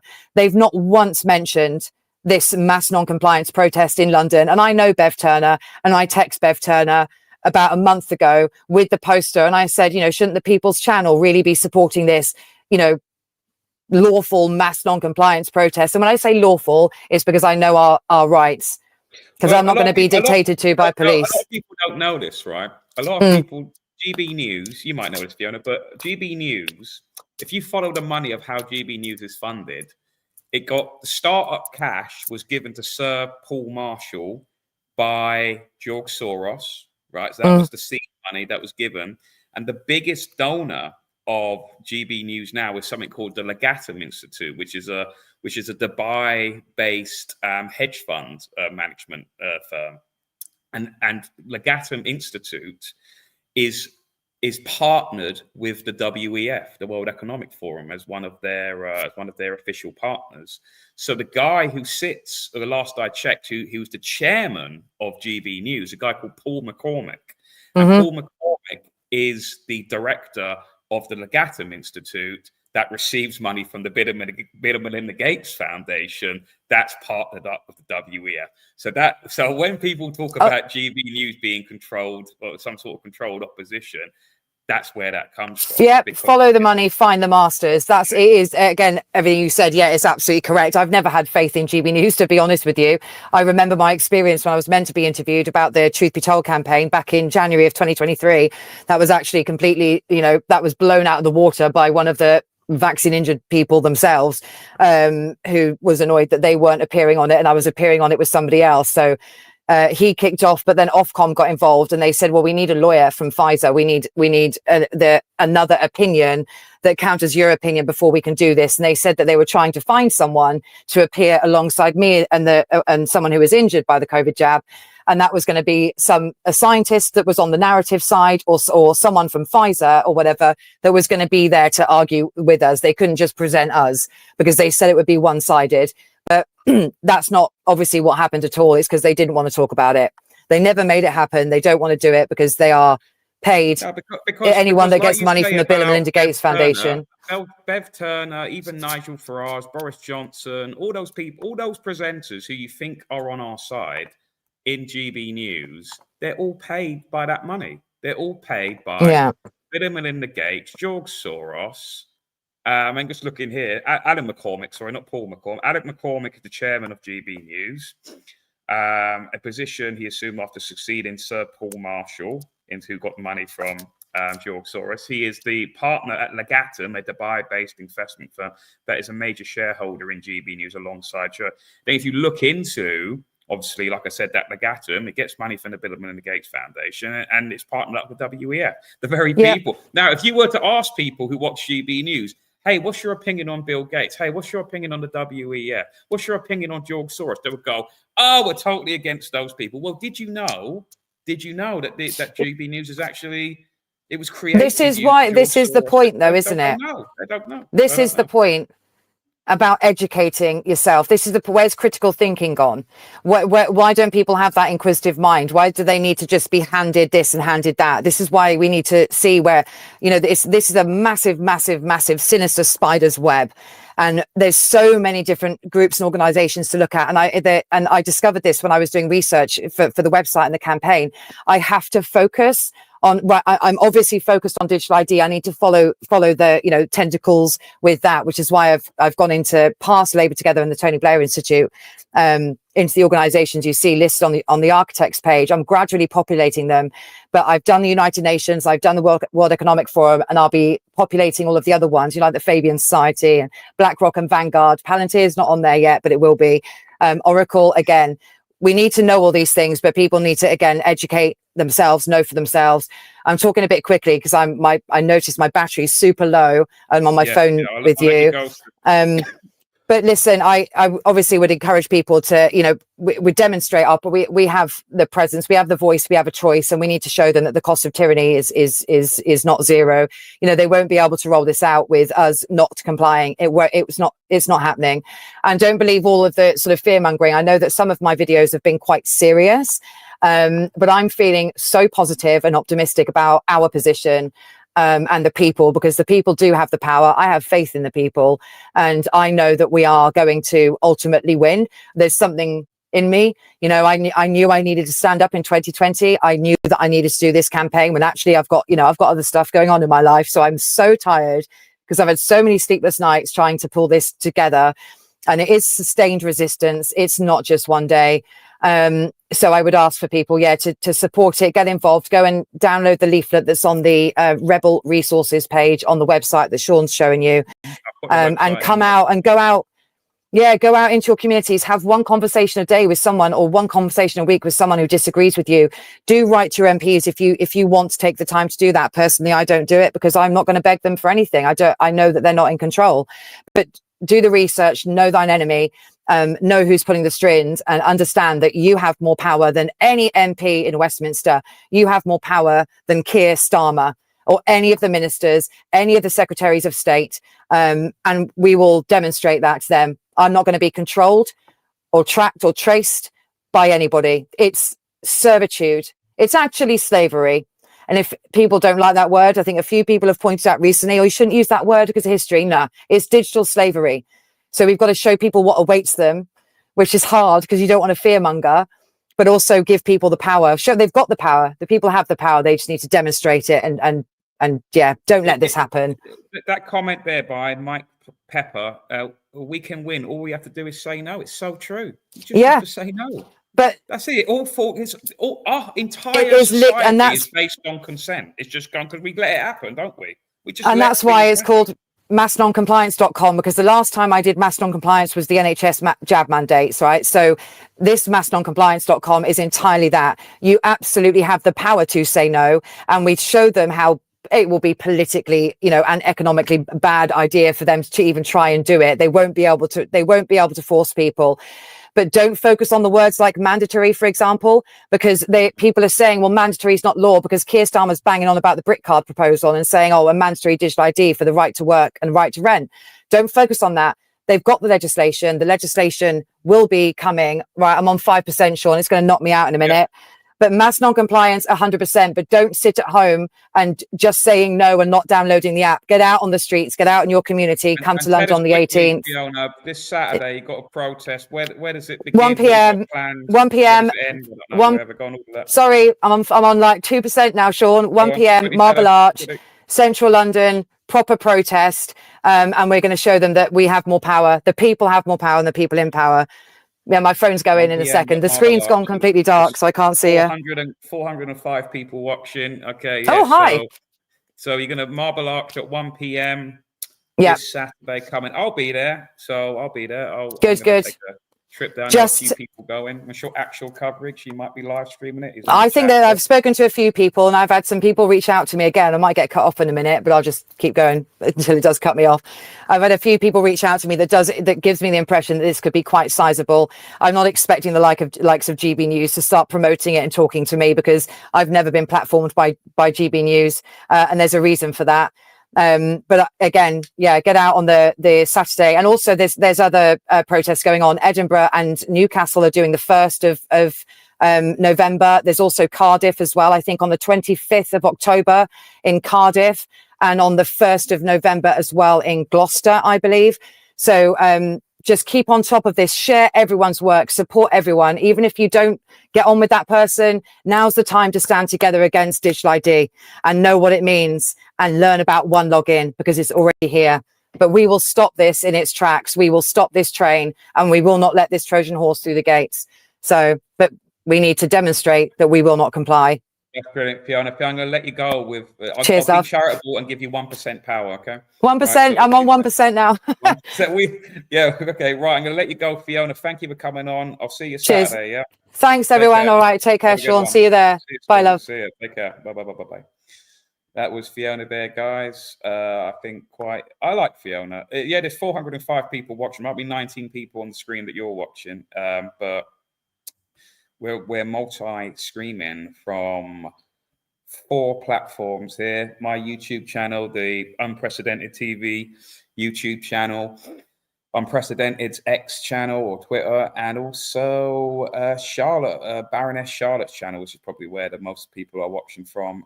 So thank you all. If you haven't, please do subscribe to Unprecedented TV on Twitter and YouTube. There's going to be a show soon. I'm going to end the stream very shortly, so I can make basically the StreamYard software. If you do a show under 2 hours, they generate little videos for you. But if you do over 2 hours, they won't do it.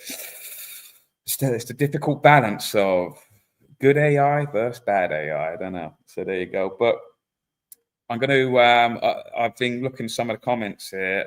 I wanted to talk more about the whole Tommy. I had a hilarious. I'm watching actual coverage live stream. We had people who don't know. People who watch my channel on Delivering Liberty, they know exactly what I'm going to be talking about. But I thought I'll watch this just before the end. This is at the Tommy rally. His trial has been suspended until the 4th of November, which is quite funny because obviously that's Guy Fawkes night. And Tommy's going to get to go to Israel, and I'm no doubt sure there's going to be no dodginess going on. I'm sure he's not going to be getting any kind of kickbacks or any kind of benefits to him to, in my opinion, continually lie to the British public about the bigger picture of what is going on. Tommy doesn't talk about any of that stuff that we're talking about, Palantir, because you have to understand that all of those companies, BlackRock, all of that, they're essentially Israeli corporations. Everything that Fiona and I have just been talking about has basically been about digital ID, and really a lot of it is Israel corporations, or at least people with dual citizenship to Israel, such as Larry Ellison, such as Alex Karp, such as who was I just thinking of there, top of my head?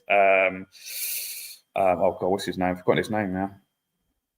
Totally forgotten his name now. But various other these people, and obviously Tommy is a big supporter of that certain country. So he is paid essentially to make sure that you don't know, to not connect that final dot. You see? Do you see what I mean? And so he isn't really a friend to the British people. He is actually quite the opposite, really. So all we've been told is Jeff Taylor is like the boomer in chief, right? He's the ultimate boomer. You watch Jeff Taylor's YouTube channels, and it's the most boomer take on like these migrants. Do you know what I mean? Not understanding that, well, actually, Israel are bombing these lands, and they're causing this mass movement of people that are ending up in, we're really here and everywhere else. Where is he? Where's the boomer in chief? Let's put him on. Wave come outside when they're coming out. God damn it! Can't zoom. Oh, do you want to? Because sorry. I'll do it. There he is. Yeah, I'll do it. Jeff, quick. Jeff, quick. So, Jeff, if you can give me your analysis of what you've seen and heard. What have I just seen and heard? Well, it's I thought the defence barrister did a stonkingly good job, got a stonkingly good case. And if I'd been the judge, I think I'd have just ejected. But we are now waiting until the 4th of November for the court case for the verdict to come out, yes. And Tommy's allowed to go to Israel on his trip because it's state-sponsored, but he has to be back for that particular time. But yeah, it's a pity really that we've gone this far. He gets to go to Israel. The defence was fantastic, and the prosecution, as far as I could see, weren't really putting that good a case.